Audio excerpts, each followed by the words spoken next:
তিনি উপুর হয়ে স্লেটের ওপর লিখলেন, সেই 16 বছরের রবীন্দ্রনাথ। তিনি লিখলেন, কাহানা কুসুম কুঞ্জ মাঝে মৃদুল মধুর বংশী বাজে। সেই গান তিনি শিখিয়েও দিলেন তার রাধা কাদম্বরীকে।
এ যে বিদ্যাপতির চেয়েও মিঠে।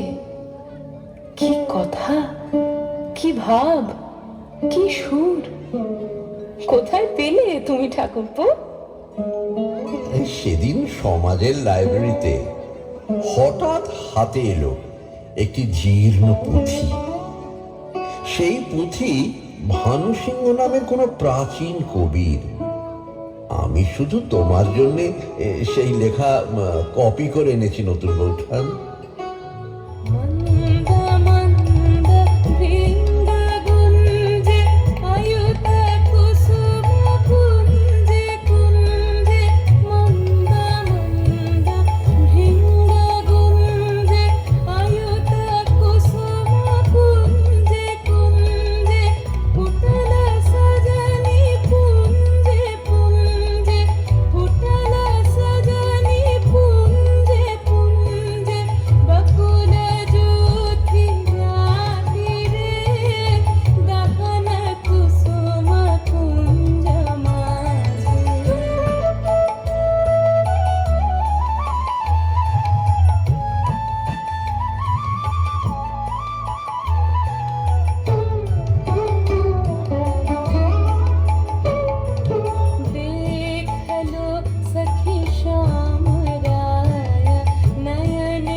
অসংখ্য ধন্যবাদ আপনাকে।